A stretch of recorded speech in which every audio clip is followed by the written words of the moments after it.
Milo, thank you so much for joining me. Thank you. Now, the first time I became aware of you was when people tried to stop you at American University. And the first time I really engaged was when they tried to burn the university to stop you from speaking.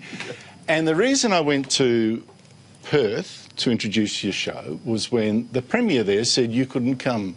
Right. And I thought, well, stuff you. Right. How important have the people protesting against you been in creating you? Important. I don't think it's any secret that I have used the left's fondness for protest and for shouting down and ultimately for violence as proof of concept, if you like. It's sort of like, there they are outside proving my point for me. I don't think they've been essential to my success, but they've been a lovely illustration of what I mean. Every time I give a talk, every time I appear in a parliament, every time I'm invited to give anything with any remote hint of prestige about it or big audience or whatever, there's a ready-made example for me on the street outside, you know, raven-haired, unshaven, unwashed, furious, with badly spelled signs, out there demonstrating everything that I'm saying. One of the things about this tour that really got my goat was that the New South Wales Police asked for $80,000 to protect you from the people trying to create mayhem. In Victoria, it was more than $40,000. How can it be that police are asking you to pay them to protect you from ferals? To be protected from the... Well, it goes worse. If you look like a level deeper, it's worse. Because this is the state asking conservatives and libertarians to pay for the consequences of what the state itself is creating and encouraging elsewhere in the education sector. So you've got government institutions, you know, breeding this sort of leftist, violent, you know, toys out of the stroller, completely incapable of dealing with reality, sort of, you know, loon, out there on the street, being violent, creating disturbances, blocking traffic, preventing the, you know, the flow of law-abiding citizens wanting to go in, hear a stand-up comic, wanting to go in, hear a political commentator, right? But the state's creating and encouraging this stuff by allowing total political, you know, homogeneity in higher education, and then turning around and charging the victims for the, you know, for policing it. This is what conservatives mean. This is what they're talking about when they say that the state is constantly getting bigger and drifting leftwards, and that conservatives and libertarians, perhaps for the first time this decade, are now the recipients of censorship and oppression of their free speech rights. I think it's unarguable at this point. What is it that you wanted to achieve with this tour? Well, Australia is my second biggest market by readership and viewership and all the rest of it, and people have been begging me to come down for a couple of years now, actually. So I want to come down, do the show, investigate Australia for myself, see how bad the situation was down here. I discovered that it's not as bad as it is in Europe. It's not as bad as it is in America, but you have all of the necessary conditions here percolating up. You know, you've got your rabid far-left feminist enabled by mainstream media. You've got your sort of soft-left mainstream news anchors who always kind of, you know, side with that side of things, you know, just sort of gently and subtly nudging society and civilization, always ratcheting leftwards, you know, on every major issue. All the conditions are here in Australia for you to go the same way as America and to get drawn into these bitter, miserable culture wars where the sexes and the races and everybody else is driven apart by the progressive left. I'd quite like to save you from that if I can, or at least contribute to the great work that people like you are doing, and head that off. Because Australia, it seems to me, is a country with too much common sense and too good a sense of humour to allow the scolds and the censors and the nannies to show up and run everything. What really struck me was while I was on the tour, I moonlighted and did a couple of Liberal Party events. Yeah. The energy there compared to the energy at your things was really quite extraordinary. People really supercharged about free speech, about no to identity politics, against big government. I also asked at both venues, I just said Malcolm Turnbull. I knew you were going to say that. The booing, and then I said Tony Abbott, and it was not quite as loud, but cheering. Yeah. What did you take out of that? Demonstration, proof positive, if proof were needed, that politicians aren't speaking about things that anyone under 45 cares about. You know, there is nothing being discussed in parliaments or on the campaign trail or in many cases on news shows. I mean, you know, it's a credit to you that you talk about this kind of stuff, because many, you know, popular anchors in the US don't, or are, you know, fully in the tank for feminism and political correctness and all the rest of it. When they do mention it, it's activism, not journalism. You discuss this stuff on your show, which I like. But, you know, the things that young people really care about are not particularly political. They're cultural and they're social. People care about race, sex, love, death, money, really big, important issues that they used to look to pop stars to help them get through. Now our pop stars are so insipid and vapid and boring and have nothing to say. I mean, the era of Madonna and Michael Jackson is long gone. You know, the pop stars today have nothing to say. Politicians have nothing to say. Nobody in culture is really speaking to anyone under 45 about any of the stuff that they really care about, unless they're on the left, in which case they have a vast army of journalists, professors, news anchors, all, you know, merrily reinforcing their point of view and painting the world in a particular, quite far left direction.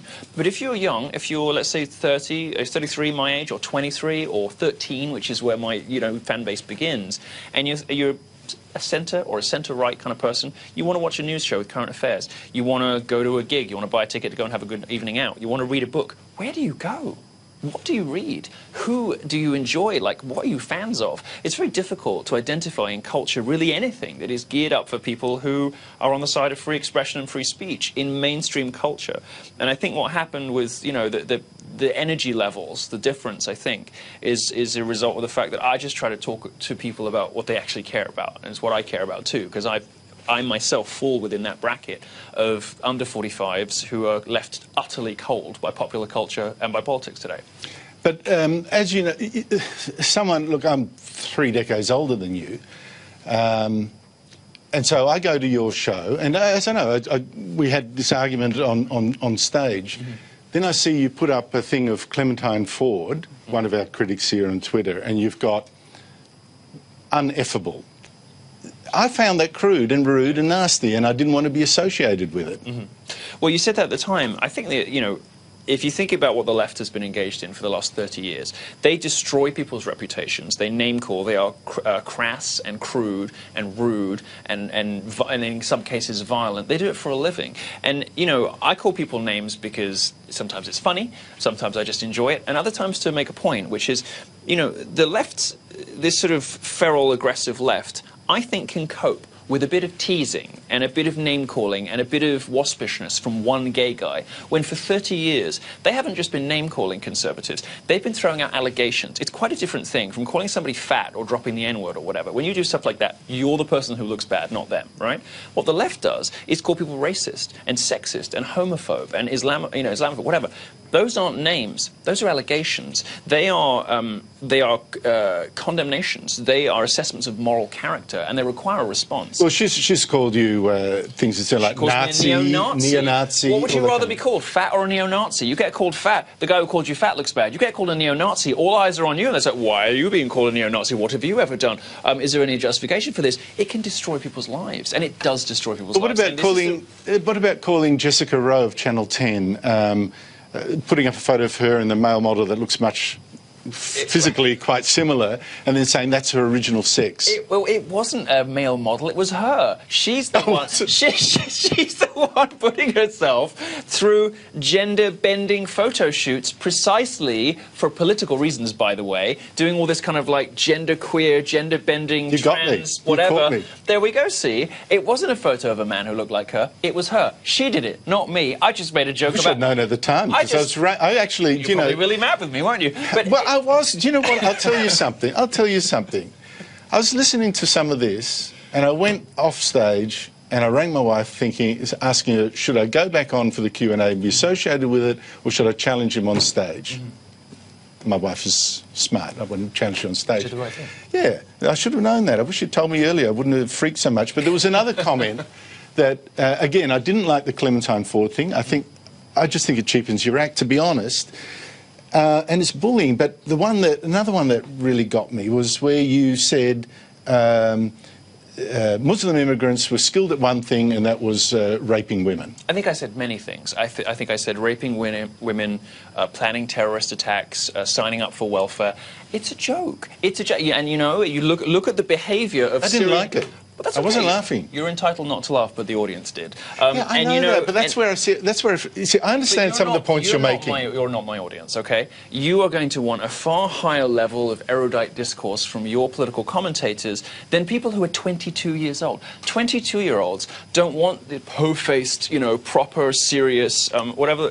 I love how you dress, but 22-year-olds aren't interested in pocket squares and politeness and getting bleached. That's the station's fashion guru. No, it's lovely. It's lovely, and I appreciate it because I'm from, Nadia, it's your fault now. Because I'm from England, and of course I love nice dressing, and I'm a Savile or whatever. But 22, it's a different universe. I got that. Look, that's where it's confused. I went to your audience. The energy was there. Think of it this way, right? These are people who have been told, who have heard feminists say things like, "Kill all white men." Masculinity is so fragile. I bathe in male tears. That's not just fringe feminists. That is mainstream political discourse today. That is how men are spoken about by women on television, in The Guardian, in other newspapers, right? That is how the straight white men of social justice folklore are routinely described and spoken about. And that has been the case for 30 years. What I am trying to do is show the left, it's not nice, is it? Well, look, I got that, and there was another bit where you said a certain Hollywood star, then I'm not going to be unfair and name him, but the star of Wolverine was gay, and I thought, oh, I don't like that either. And then I remembered, I went to a Barry Humphries show down here in Melbourne, and he was making jokes about Ian Thorpe being gay before Ian Thorpe had come out. Yeah. I didn't like it then either, and I thought, well, how can Barry Humphries get away with it, but you're pilloried? Very simple. Politics.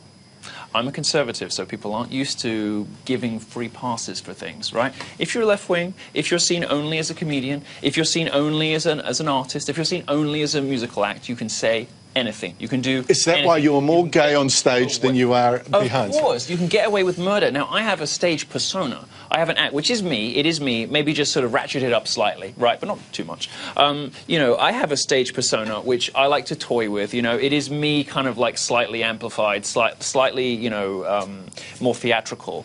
But the point of it is to demonstrate, first of all, the double standards that exist in public life, that exist everywhere. You've done that. Well, I am doing it, because my youngest fans are 13, and they're new to this world, and they don't learn from broadsheet newspapers or Alan Bloom books or from reading, The Decline and Fall of the Roman Empire. They learn from me. That's a good book, actually. It's a good series of books. We can talk about that another time. It's a question of 13-year-olds. Do you want to throw them to the wolves and allow nasty, mean, sadistic, vindictive, sociopathic, feminist harpies to get their teeth into them for 20 years before you even realize they exist? Or do you want someone like me, who you might think a little crass, a little gauche, a little rude, whatever, teaching them about freedom of speech, teaching them about capitalism, property rights? I'm a ferociously pro-life, for instance, which people are always surprised by, and I talk to people as young as 13 about that kind of stuff. Don't you want someone out there doing that in the language that people that age understand, in the way in which they communicate? I completely accept it. Some people find my act, a little on the nose, a little bit crass, all the rest of it, but there's one of me. There is not just an army, but an industry on the other side. And like I say, look, I was there and I saw it. I saw the reaction, and I saw you reaching people that the Liberals can't. And in fact, these were people that are in revolt against the Liberals as are today, when they should be, as libertarians, natural in the next generation. I understand that. I only hope at bringing them back into the fold.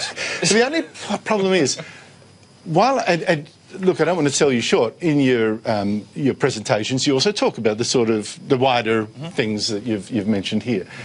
But I did leave asking, like, you win in one sense, you get the bigger audience, but do we win when you're as crude as the left are? Do we actually win then? Well, I think if you watch the way that I am in shows, I will modulate between quite elevated language, an aspirational language about values, and, jokes about my sexual partners, and jokes about, how, feminists end up feminists because of something about them, not something about the rest of us. And they want all of us to be as miserable as they are because they've grown up single, and, my usual routine. But what I'm trying to do is illustrate hypocrisy, have some fun, and conservatives have tried for 30 years to only have discussions in elevated terms. They have, National Review, Commentary magazine, these very earnest, upright, serious publications in the US have achieved precisely nothing. in the culture wars. I might not be to your taste, and that's okay. Don't send your kids to my shows. But I am to plenty of people's taste. And what they leave with at the end of those shows isn't, ooh, he's so rude and he tells fat jokes. What they leave with at the end of that show is, I never even considered that.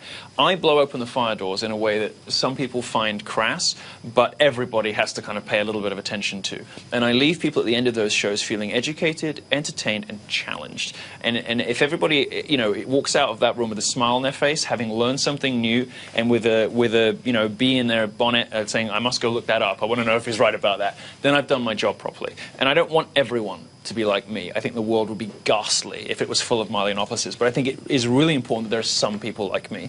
And I am nothing compared to the excesses of the left. If you think I'm crass and rude and mean and unnecessarily crude, I totally agree with you. I am 5% of what private citizens are subjected to on the basis of nothing from the organised left, whether it's Justine Sacco, who made a joke and then landed in Africa and found her career destroyed and her hotel reservation, all the rest of it, by Gorka. These people don't, as I do, punch level or punch up, right? They punch down at private citizens, and I'm the defender of those private citizens, and I will take the slings and arrows and be just as rude back to the people who are being rude to them, because these people need defending, because they don't have